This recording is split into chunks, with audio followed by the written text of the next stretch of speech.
Good morning, good morning. Black Sheep Radio. We are on today and we're talking about dysfunctional families and family drama and some fucked up family dynamic. We're gonna get into a video. It's meant to, come to you in a healed way because I mean I can look back on this now and laugh at it, but please believe like when I was going through this shit, it was not that feeling. It was the exact opposite of every single thing that this conveys. The humor in all this is that I didn't have a stepmother like that. I actually what briefly had a stepmother that was somewhat compassionate and understanding, even though the relationship deteriorated at the time of my father's death. But we're going to stick to the subject matter, and that is how parents treat their kids. And let me tell you something. This is funny, but it's not fucking funny. Because if you're talking to your kids like this, you deserve to have somebody supervise you and watch your stupid ass. Because that's exactly who you are. You're stupid if you're going to treat these precious little babies like that. Step parent, no step parent. My kids are catching hell because of a step parent like this. And I would not doubt that these are the things that do come out of my mouth. Let's get into it, guys. Black Sheep Radio. Now! So y'all bitches really ratted on me? Let's back it up. Let's go here. Escape. And then go here. I hate you for being pretty. And then we're going back here. And here we go. We're going to restart it now. Cinderella, bring your white ass in here now! So y'all bitches really ratted on me? Yep. I hate you for being pretty. Suck my dick. The fuck you standing there looking all innocent? Bring your ass over here. Yes, Mother? Mother? Bitch, I didn't birth you. My fault, yes, stepmother. Why he's smiling like that? His evil ass. You wanted something? Shut the fuck up. Now. I need you to play my numbers and pick up my cigarettes. The EBT card should be on the dresser. Can I order a sandwich, stepmother? Heavens no, you fat fuck. You better go boil some hot dogs or some shit. And I was that fat kid. Well, bitch, I was that fat kid. That's fucked up. You can't. You have nowhere to go and no man to save you, cunt. Even if you did, I would have him boomed immediately. What? Cinderella, bring your white ass in here now! Cinderella. Now, y'all know, it's mothers that talk to their kids like this. I had one that was like that. She didn't give a flying fuck. And I'm sorry, but people of color, how can I say this nicely? When y'all get saved and shit, remember this shit that y'all used to do to people. Don't sit here and get filled with the Holy Ghost and in the Spirit and clapping and praising. It's all good. But let's do it. Let's do a real reality check. Because those wounds that you create, excuse me, guys, those wounds that you create in your kid are the wounds that kid has got to deal with for the rest of their lives. They got to walk around with those insecurities in their head. Me, take for instance, I can laugh about it now because I became secure with myself. I'm not morbidly obese. I'm not no, type of can't fit in a lift type of big bitch. Excuse my language, big person. But this is what I'm saying. You create a problem already in this kid's head. So now they have an unhealthy idea of how they see themselves because the one person that's supposed to accept them and love them no matter what, their mother, is calling them a fat ass.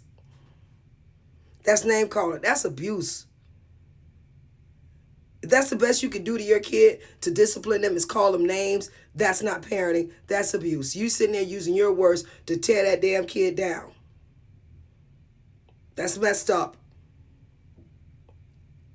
And you are a trash ass parent that should jump in the dumpster, in la basura, close the lid, and just live there, Oscar the Grouch. That's disgusting. Favoritism. These stepsisters. Also, you bitches ratted me out. I'm going to tell you something. I'm going to say it one time and one time only. Stop picking favorites with your kids. Parents, stop picking favorites, especially mothers. Stop picking favorites with your kids.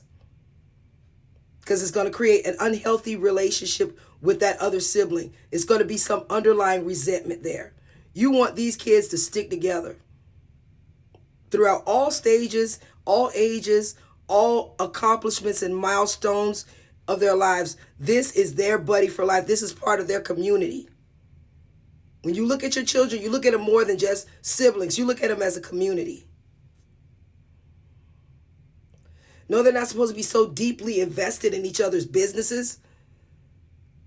They're individually living their own lives autonomously.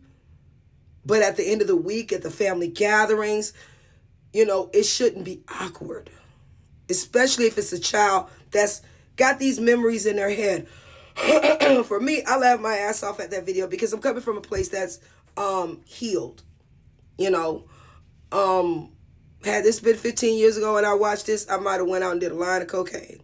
That's dead ass serious. I've been 11 years now sober from all substances. I have an MMA card, and I'm going to tell you something. A lot of the underlying issues with addiction comes from childhood. Something in them early years that put this little tiny little vector in this kid's self-esteem in their mind. So now they must fit in with their friends. So if it's peer pressure and this is a drug that's being pressured upon them and they already don't feel like they belong at home, ergo the video, this kid is going to experiment with this shit. Take notice. If you're an unhealed parent, stop trying to parent your kids. That's it. Just listen, get some help. Because you're putting your problems, your trauma on that kid and adding new trauma. That's selfish. It's selfish and it's mentally corrupt. I ain't no parenting guru, but I can tell you this much. It took me 3 years, straight therapy, 3 years, rehab, everything, parenting classes, 3 years intensively. And then when I got home, it kept going. That's not to say that your problems are going to be over. But what it's saying is that you're getting the proper tools, the proper feedback on how to cope with the situations that you're going to encounter. And the right tools and the right way and the right solutions to get this shit done. You're not what these young folks call crashing out. You're not out here losing your fucking mind. That's the accomplished goal. No matter how long you've been away from your kids. But that you're healed, you're healthy, and you're realistic. Set some realistic goals in your head. Don't sit down and just think that, even though this parent is wrong for poisoning your kids against you, you're going to have to undo that. And how you undo that is not debate everything or come up with receipts.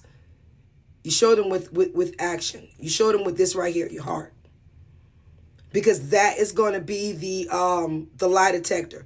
That's going to be the truth teller in this whole situation between this kid's thoughts and feelings and facts of what they know about both of their parents.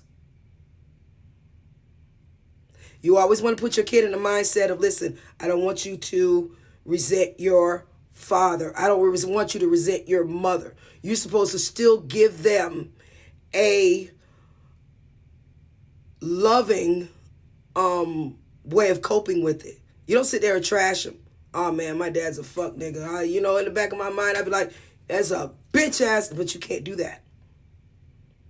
Because that kid still got to deal with those feelings. They got to go through the cycle of those feelings, heal from them from those feelings, heal from those feelings, and then find a way of coping. And at some time later on in the future, address the shit.